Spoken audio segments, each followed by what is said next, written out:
Olá, bem-vindo ao programa Pé pra Fora. Hoje a gente vai falar sobre fruticultura. Afinal de contas, as frutas são uma fonte de alimentação e o consumo regular está associado à redução dos riscos de algumas doenças como câncer, Alzheimer e cataratas.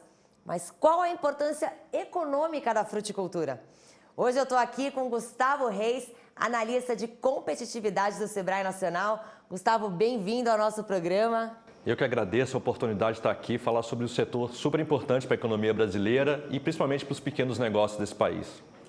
E hoje a gente vai contar uma história de sucesso dos irmãos Parisi, que trabalham há 30 anos com fruticultura e começaram a exportar frutas para vários mercados internacionais. Depois dessa matéria especial, a gente vai conversar um pouquinho com o nosso analista, o Gustavo Reis. Vamos lá? Vamos sim, claro.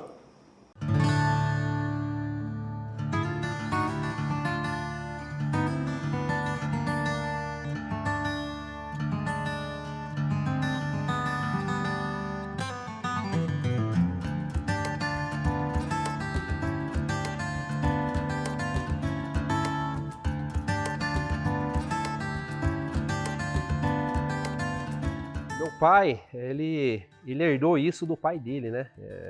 Essa questão da terra, o cultivo, plantar, colher. Então ele herdou isso dos pais dele, né? E assim ele está fazendo, né, para os filhos. E meu pai, como fruticultor, né, homem do campo, ele sempre teve, né, essa vontade de poder exportar os seus produtos, né? Um trabalho que ele faz com todo carinho, com toda atenção, né? Dedicação de toda uma vida. E ele tinha esse sonho, né? Algum dia eu vou colocar o meu produto no mercado lá fora, na prateleira lá fora. Ele via essas grandes cooperativas, né, exportando e a facilidade que esses grupos grandes tinham, né, de colocar seus produtos no mercado americano, no mercado europeu. E era um sonho dele, um pequeno produtor, de chegar nesse nível, né, de exportação.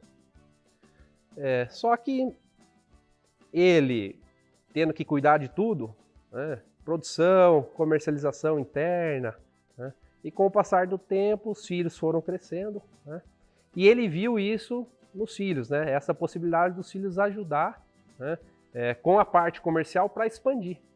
Rodrigo Parisi, sócio produtor da empresa Fruticulturas Irmãos Parisi.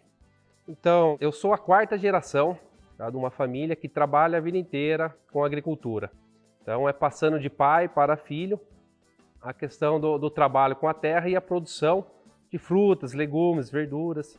E nos últimos 30 anos, a gente se especializou na fruticultura, focando mais em lavouras voltado aí para a parte de frutas. A agricultura, ela é um desafio diário. Todo ano, todo dia, toda safra, toda a mudança de estação, de ano, o agricultor ele encontra novos desafios. É uma empresa a céu aberto, então cada ano tem uma particularidade. Um ano a escassez de chuva, outro ano o frio é mais rigoroso. Então o produtor, o agricultor, ele tem um desafio diário, né? As dificuldades são enormes. Além do fato da produção, a questão da produção, também existem aí desafios na hora da comercialização. Então, não tem facilidade, é uma área desafiadora e as dificuldades são constantes. Um desafio que todo agricultor enfrentou foi a pandemia, a questão da pandemia. O consumidor final, ele ficou um pouco mais seguro quando ele entrava no supermercado para escolher os produtos para levar para casa. E como a gente trabalha com frutas consideradas exóticas, ela não é uma prioridade no prato do dia a dia do brasileiro. Com toda a dificuldade e o aumento do custo dos produtos, né, dos alimentos, principalmente da fruta, então o brasileiro ele começa a priorizar aí o feijão com arroz, o que é mais básico, né? Então ele prioriza aí as frutas que têm um preço mais acessível. Então a gente chegou em 2020, iniciando a safra do caqui fuiu, né? É uma fruta que ela tem um preço diferenciado no mercado, então foi uma fruta que foi deixada de lado, né? Então você tem todo um ano de de custo ali, de custeio para produção, de tratamento, e quando você chega ali na hora da safra, da colheita, para você ter o seu retorno, você não tem aquilo que é desejado, né? Outra situação que a gente pode destacar são questão intempéries, né? A gente teve no ano passado um frio muito rigoroso, uma geada muito forte, que acabou afetando a safra do pêssego. Então a gente acabou tendo queda na produção devido à geada que acabou queimando a florada, né? Outro exemplo que a gente tem, né, como eu comentei, que é uma empresa de céu aberto, às vezes você está no ponto de colheita de uma fruta e vem uma chuva de granizo. Então isso faz com que você perca a qualidade do seu produto. Seu produto ele tem que ser vendido aí a um preço mais barato, como uma fruta CAT 2. Então são todos esses desafios aí que a gente enfrenta no dia a dia. Uma fruta CAT 2 é uma fruta que ela tem uma qualidade inferior. Então ela sofreu lá um dano por causa da chuva de pedra, ela ficou marcada, então não é uma fruta que aparentemente, né, o consumidor gosta de comprar com os olhos, né? Então é uma fruta que ela está marcada, ela está com uma cicatriz, não é uma fruta de prateleira. Então ela tem que ser vendida aí um preço mais barato, né? Basicamente há 30 anos a gente trabalha no mercado interno. Então normalmente o fruticultor, né, o produtor brasileiro, o foco dele é produção. Então ele fica voltado no campo a produzir, plantar e colher os seus produtos.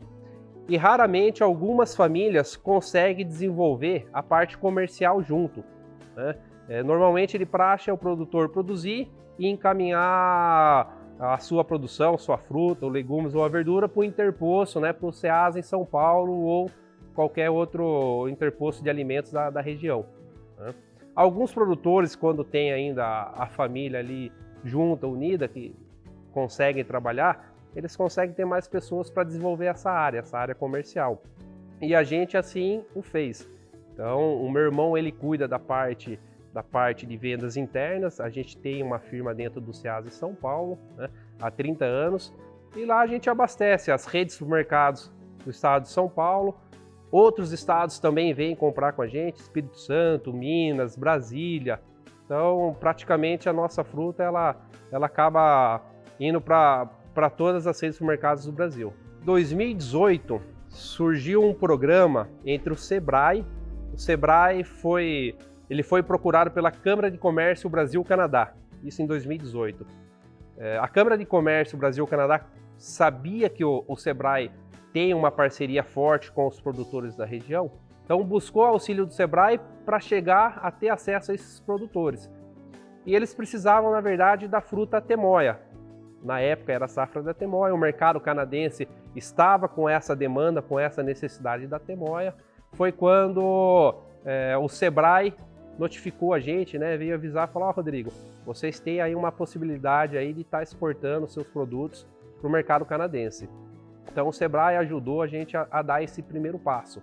A gente foi buscar mercados em Montreal, a gente foi buscar mercados em Vancouver, e daí então não parou mais. Após esses últimos 5 anos trabalhando com exportação, a gente explorou bastante o mercado canadense, toda a região de Toronto, Montreal, Vancouver.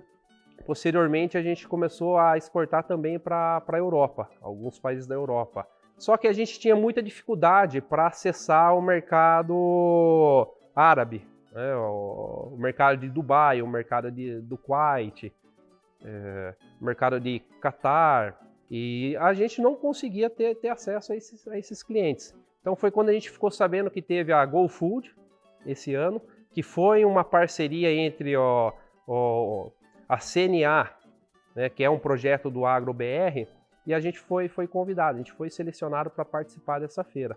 Então essa feira foi a abertura aí do mercado de Dubai para a nossa empresa. É a maior feira de bebidas e alimentos do Golfo, e boa parte, né, dos clientes importadores ali da Liga Árabe, eles participam dessa feira.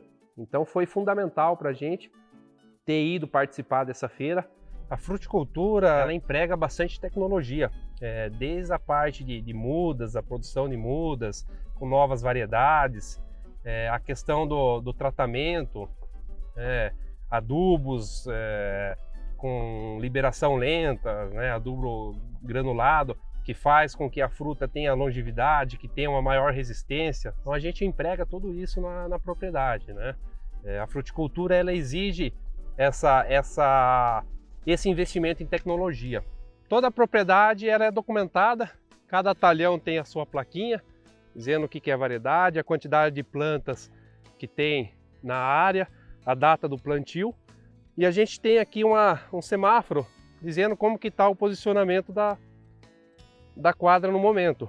Então esse daqui é o talhão 1, a temoia, a gente está em colheita, né, em safra, e a gente consegue observar, né, que está verde o sinal, então é permitido a entrada e é permitida a colheita.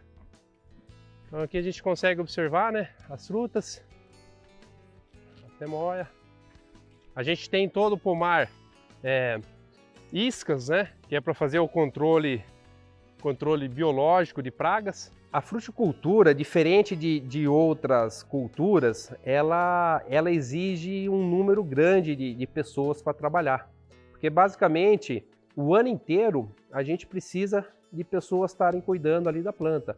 Você tem ali o período de colheita, pós-colheita você tem o período de fazer limpeza da planta, você tem que podar, depois você tem o raleio, depois inicia de novo o período de colheita. Então, basicamente, você precisa ter ali uma pessoa o ano inteiro em volta dessa planta. Então, a fruticultura, ela agrega um número muito maior de funcionários por área do que outras culturas, por exemplo, do que o milho, do que a cana, do que o café, que são culturas mecanizadas. Então, a gente na propriedade aqui, a gente tem basicamente 100 hectares de produção de fruta. A gente trabalha com 42 famílias registradas, mas quando é período de safra, por exemplo, o pêssego, a gente agrega com diaristas, a gente chega a ter 100, 110 funcionários trabalhando aqui durante o dia. O produtor ele tem a vontade, ele tem que ter essa vontade. Eu quero ter a satisfação de poder colocar o meu produto no mercado de Dubai. Então ele tem que ter essa vontade, né? O trabalho que ele vai ter é um pouco mais de dedicação, é um pouco mais de programação que ele precisa, porque a questão da exportação você envolve fazer uma negociação com o cliente, você fazer uma reserva de espaço aéreo, tem alguma documentação específica a mais, né, do que é exigente no mercado interno, questão de certificações, né, mas tudo isso é questão que ele consegue ajustar, né? Então é possível. Eu achava mesmo impossível, né, colocar um produto, uma fruta aqui, produzida na cidade de Jarinu, em algum mercado lá fora, e hoje a gente vê que é algo natural, né? Então, para nossa família, isso é motivo de satisfação. Muito legal, né, Gustavo? Uma história de sucesso mesmo. Agora, o nosso país é tão rico em frutas, né? Para nós é tão normal, mas a gente nunca parou para pensar qual a importância da economia da fruticultura para nós aqui, Gustavo. O interessante da fruticultura, né, que nem o empresário colocou, primeiro esse desenvolvimento territorial, né? Quando a geração de emprego e renda que esse setor traz, né, seja ele temporário na época da colheita ou não, né, esse desenvolvimento econômico acaba acontecendo em cima, né, dessa produção que tem nesses territórios. E quando a gente fala de exportação, né, trazendo divisas, né, para o país, trazendo maior riqueza para essas empresas, né, e aumentando sim a competitividade. É interessante quando ele fala que ele teve que melhorar alguns processos para acessar esse mercado, por exemplo, de Dubai. Isso força uma melhoria da empresa, querendo ou não. Você tem que ter pessoas melhores capacitadas, pessoas que começam a falar outra língua, a visão de mundo começa a mudar, né? Então é um movimento bem interessante, sim, né, para esses empresários que querem se enveredar na questão da exportação de frutas. Mas o pequeno produtor que está lá no interior de São Paulo, como ele faz para entrar nesse mercado, né? Como é possível isso? Quais são os caminhos? O primeiro ponto é ele entender que o negócio dele, né, pode ter a questão da exportação, né, assim, que é para ele também, para esse pequeno produtor. Não é só coisas de grandes empresas, né, mas que o pequeno também tem chance, né, de acessar esse mercado internacional. Tendo isso em mente, né, essa cultura exportadora, né, trazer isso para dentro do seu negócio como uma estratégia. O mercado nacional e o mercado internacional, eles não são contraditórios, né? Eles podem conviver.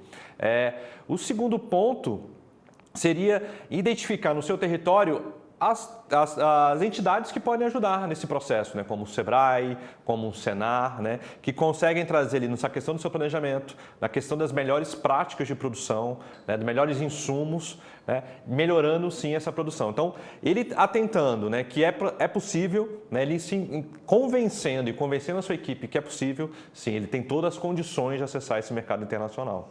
Agora, para a pessoa que quer começar com o mercado, o cultivo de fruticultura, como isso é possível? Existem licenças especiais? Como que funciona o comércio? O mercado de fruticultura ele acaba sendo um mercado que tem a questão, por exemplo, de certificações muito forte, né? Quais certificações? Por exemplo, você pode ter a questão da certificação de orgânico, né? Que é uma certificação que tem um apelo mercadológico muito grande. Né? Você tem a questão de resíduos, né, relacionados aos insumos, né, fertilizantes. Isso tem que ter um controle. Existem hoje procedimentos que você analisa esse tipo de controle, né? Você analisa a quantidade que você está usando de fertilizantes nas suas frutas. Isso tem que estar numa média que é aceitável pelo mercado. Existem hoje técnicas que conseguem fazer isso, desde scanner de frutas, né, a questões químicas que você consegue analisar o seu solo, identificar quais substâncias que tem mais ou menos. Então, esses são processos que a gente chama de boas práticas de fabricação. Né? Outras questões são, por exemplo, a questão de segurança de trabalho, quando você está mexendo com muito trabalhador rural, né, que está mexendo com maquinário. Né? A questão de segurança do trabalho podem ser requisitos de mercado, né, que eles vão exigir, né? O próprio mercado consumidor, né, ele vai te exigir para entender como é que você produz aquela sua fruta. Então, mas isso depende de mercado para mercado. Né? Estados Unidos tem alguns tipos de demanda, alguns de requisitos para lá, a União Europeia outros, né? A Liga Árabe tem outros. Então, dependendo desse mercado, as instituições vão conseguir te ajudar, né, conseguir ajudar esse empresário a se adequar àquele mercado potencial que ele quer acessar. Quanto que a gente exporta para o mundo? Hoje, da produção brasileira de fruta, a gente está chegando a quase a 2,5%, menos de 3% dessa produção de fruta brasileira é exportada. O consumo interno é muito grande, né, em virtude do tamanho desse país, mas tem um potencial muito grande de exportação, desde frutas típicas, né, banana, melão, goiaba, manga, né, a frutas exóticas, como ele coloca na temoia, né, que tem uma produção em São Paulo, né, existe ali um tipo de clima, né, que favorece essa fruta, né, mas existe um potencial enorme ainda, assim, ainda estamos aquém, né, do que a gente pode produzir e chegar a esse produto nacional, esse produto brasileiro, que é a cara de brasilidade total, cara de região, tem história para contar nesse mercado lá fora. Eu queria entender qual a dificuldade da exportação da fruta. Bom, porque ela leva um tempo, né? Ela estraga rápido. Você colhe ela madura, você manda ela mais verdinha, é de avião, é de navio. Como é feito esse processo? Como o próprio empresário colocou, né? Assim, é planejamento, né? Entender que esse planejamento é essencial, porque você tem que casar a questão da sua colheita, né, e até chegar no ponto final, né, naquele ponto onde o consumidor vai pegar a sua fruta. Então, geralmente, depende muito da fruta, essa vida útil que ela tem. Né? Algumas frutas, né, vão exigir sim uma questão de refrigeração para que ela consiga chegar no seu ponto final de uma forma que o consumidor, né, consiga ter acesso a uma fruta de qualidade, sem marca, sem aquela cara de já começou a passar um pouquinho. Mas a questão mesmo é o planejamento. E, geralmente, essas frutas, né, do Brasil inteiro são exportadas através do modal aéreo, né, por ser mais rápido, né, e ter condições de acomodar essa fruta refrigerada, chegar naquele ponto final. O exemplo dado do Canadá, né, que foi colocado pelo empresário, são geralmente frutas que são colhidas na sexta-feira aqui no Brasil e na segunda-feira já estão no seu ponto de venda lá em Toronto ou em Montreal. Rápido, né, o translado? O translado acaba sendo, são questões de hora, né, 12 horas, 14 horas, né, você fazer todo esse procedimento de empacotar essa fruta, colocar nesse modal aéreo, a pessoa receber lá do outro lado e ainda fazer o transporte interno até esse ponto de venda. São questões de horas, mas em 1, 2 dias você consegue hoje, dependendo do ponto, até que a sua fruta consiga chegar lá no ponto de ser consumida, né, para esse cliente lá no ponto de venda, no varejo, no caso aí no Canadá, que foi o nosso exemplo dado. Agora, o produtor que quer começar a exportar, como ele faz, Gustavo? Ele liga para o Sebrae, onde ele procura na cidade dele algum curso, né, algum encaminhamento para começar a exportar, ou até mesmo aqui dentro do mercado brasileiro, como ele pode ampliar o cultivo dele, as vendas dele? Bom, para o empresário que quer começar a exportar, né, primeiro, pode procurar o Sebrae, né, outras entidades que tenham perto aí da sua propriedade, como o próprio Senar, que tem uma parceria com o Sebrae muito forte, a gente atua junto nessa questão. A participação em feiras, né, assim, quero exportar para aquele mercado. Se tiver condições, né, de usar esse ferramental feira, exposição, né, e conhecer, começar a conversar com alguns tipos de compradores, entender muito a questão do requisito de mercado. Então, faz parte dessa capacitação. Você participar de uma feira desse tipo, você consegue abrir a cabeça e entender como é que aquele consumidor, né, seja esse intermediário, sei lá, um atacadista que queira comprar a sua fruta, como é que ele compra. Então, você tem esse entendimento muito claro e trazer todo esse conhecimento para a empresa, né, para que você consiga mudar o seu processo produtivo. Por exemplo, questões de embalagem, né, que é essencial para você acessar esse mercado internacional. E aquele produtor que está sem capital no momento, é possível um processo de financiamento para ele? Sim, hoje no Brasil existem várias linhas de financiamento, principalmente para o agronegócio. Existem Banco do Brasil, os bancos, né, oficiais, alguma coisa da iniciativa privada também, né? É possível acessar esse crédito. É claro, tem as condições, né, de acordo com o seu relacionamento com o banco. Isso é importante você ter uma análise desse crédito, né? E principalmente ter um crédito ali, um crédito assistido, um crédito responsável. Não pegar um crédito por pegar, mas sim que isso esteja casado com a sua operação, né? Tanto na parte para você melhorar financiar essa sua produção, né? E também financiar esse modal, né? Esse transporte, a questão do câmbio, né? Para você vender e receber, né? Esse recurso que vem lá de fora, esse pagamento. Então, sim, é possível, mas principalmente isso tem que ter um plano. O banco geralmente ele vai pedir um plano, um estudo de viabilidade técnico-financeira. Isso tudo hoje o Sebrae consegue dar esse suporte para aquele empresário que tem interesse. A gente ajuda ele a construir esse plano para que ele consiga chegar no banco mais preparado e consiga ter uma conversa ali mais saudável com o seu gerente, com aquela figura que representa o banco na sua região. A gente pode dizer que o setor agrícola está totalmente adequado com o produtor brasileiro, as demandas do produtor brasileiro? O totalmente é uma palavra forte, Vivi, assim, mas sim, né? Acho que o agronegócio, por ser um setor muito importante para o país, né? Existe sim muitos tipos de apoio, né? Mas exige também uma parte, né, por parte do empresário, essa qualificação, essa profissionalização do seu negócio, né? Não adianta achar que produz ali a fruta e tem muita produção no país, né? Mas que você vai chegar de qualquer maneira. Não, existe sim um caminho a ser percorrido e esse caminho todo você tem muito suporte. Né? O agronegócio tem uma questão de suporte muito forte no país. E o Sebrae é mais uma entidade ali que consegue ajudar a melhorar a sua gestão, melhorar o seu processo e principalmente mudar essa mentalidade, né? Colocando ali aquele chipzinho da cultura exportadora, sendo que é possível sim para os pequenos negócios chegar a acessar esse mercado internacional. E a nível ambiental, você acha que os produtores estão já adequados a tudo isso, às novas regras, novas leis, né? Porque a gente tem que cada vez mais o cultivo, o agrícola junto com o ambiente, um protegendo o outro. Sim. Não dá para dividir mais, não dá para separar essa questão dessa produção, né, com a questão ambiental, né, toda uma questão de governança e sustentabilidade. A nossa produção do Brasil, sim, tem uma questão ambiental muito forte.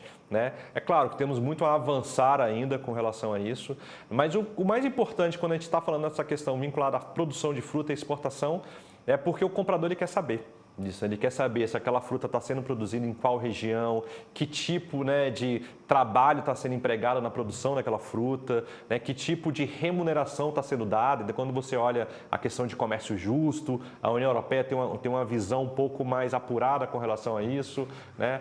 O mercado árabe ele já não leva tanto em consideração, mas a questão, né, dessa história por trás daquela produção, né, da família que está produzindo, mas sim, a questão sustentável, né, o consumidor final acaba exigindo, né, desse comprador, né, que ele consiga mapear a sua cadeia, ter a rastreabilidade dessa fruta, né, de entender de como é que ela é produzida e qual é o impacto dela no meio ambiente. Isso acaba sendo sim um fator muito importante. E o Brasil, querendo ou não, tem sim uma vanguarda nessa história e com muito espaço para avançar, principalmente com relação a essa produção desses pequenos produtores, né, dessas cooperativas, enfim. E as entidades estão todas ali com vários ferramentais, né, que a gente consegue ajudar esse empresário, esse produtor rural a alcançar esse mercado internacional. Agora, quais são as frutas mais exportadas, né? Porque para nós, todo tipo de fruta é normal, né? Agora, você vai para fora do país, Hong Kong, por exemplo, uma banana custa quase $3, é caríssimo. A gente tem umas frutas típicas, né, nossa, assim, que já tem um mercado muito consolidado lá fora, né? Você tem limão Tahiti, melão, manga, maçã, são algumas das frutas, dos exemplos hoje que a gente tem, né? Mas é interessante quando a gente vê um exemplo dessa temoia, né, que geralmente não vinculam a produção brasileira, mas são frutas exóticas, né? E aí exótico nesse país é o que mais tem, né? Então existe ainda um campo enorme, né, literalmente, para a gente explorar essas frutas brasileiras, né, e contar essa história e vender toda a brasilidade que é possível na questão da exportação. O que os árabes gostam de comer? Quais são as frutas preferidas deles? Hoje, então, por exemplo, a manga é uma fruta hoje que tem aceitação em todo tipo de mercado, né? Acaba que o melão, e muito em virtude, né, dos brasileiros que estão morando fora, né, essa abertura comercial, né, muitos negócios abrindo lá fora e o brasileiro começa a pedir nesses mercados, né, eu quero ter banana, né? Cadê essa banana? Começa a aparecer. Você acha que é um pouco cultural, então? Cultural, é um pouco cultural, sim. Né? Essa abertura, né, mundial que a gente tem, né, muito visitante, as pessoas transitando, ainda tivemos uma parada na pandemia, mas que estão sendo retomadas agora, né? A curiosidade de entender, né, o que é uma fruta típica do Cerrado, isso gera muita curiosidade também. Então as feiras, quando a gente consegue ter um produtor na feira, a gente consegue fazer essa demonstração, né? Por exemplo, o árabe quer saber daquele mamão, o mamão não é o seco, né, mas o mamão, esqueci o termo agora, mas enfim. Existe, o mercado árabe demanda muita coisa, né? É um mercado que está se abrindo, é um recurso, né? Querendo ou não, o árabe tem muita questão do petróleo, eles querem investir muito nessa economia verde e a fruta acaba sendo um bom caminho para isso. Estou esquecendo o termo agora da fruta, mas daqui a pouco eu vou lembrar, mas existe uma demanda assim, muito grande para nossas frutas nacionais. Você acha que o nosso país pode crescer quanto, assim, a nível financeiro, se os pequenos produtores conseguirem essa oportunidade de exportar suas frutas, de conseguirem esse caminho? Existe hoje uma meta, né, de governo, muito colocada aí pelo Ministério da Agricultura, né, muito voltada a gente chegar a 1 bilhão, um valor exportado das nossas frutas nacionais. Né? Estamos no caminho... 1 bilhão de frutas, 1 milhão por mês? 1 bilhão de reais em exportação. Né? É uma meta audaciosa, né? Porém que o Brasil tem total condição de atender, né? De chegar nessa meta, né? Ultrapassar essa meta e se consolidar como um grande fornecedor de alimentos e bebidas nesse mundo. Né? Entendendo que a fruta hoje ela começa a assumir um papel vinculado à saúde. Então hoje, depois dessa pandemia, as pessoas começaram a se preocupar muito mais, né, mais nessa, como dizer, não esperar ficar doente, né, mas trabalhar como não é preparação, né, mas o cuidado. Mas a saúde mesmo, né? Na saúde. Cuidados. E a fruta tem toda essa versatilidade, né? Se você pegar uma banana, você coloca ela na sua bolsa, a criança leva para um lanche, né? Você consegue comer no avião sem problema nenhum, você consegue ter esse manuseio da fruta. E é um tipo de alimentação que você pega desde um recém-nascido, que começa a comer a sua fruta, sua papinha, até pessoas mais velhas, e na casa dos 90 anos, que a fruta faz parte ali diária, né? dessa alimentação, seja no café da manhã, no almoço e no jantar. Gustavo, muito obrigada pela sua participação aqui com a gente, viu? A gente agradece aí as suas dicas e a sua análise. Eu que agradeço a oportunidade de estar aqui falando um pouco do trabalho do Sebrae, né? E gostaria de colocar o Sebrae, o sistema Sebrae em todo, à disposição desse proprietário, desse produtor rural que tem interesse em exportação. Procure o Sebrae, que a gente tem uma ferramenta para te ajudar, algumas dicas, né? E te orientar nessa jornada da exportação. Obrigada, Gustavo. E o Pé pra Fora fica por aqui, não perca o próximo, porque é o brasileiro se destacando pelo mundo. Tchau!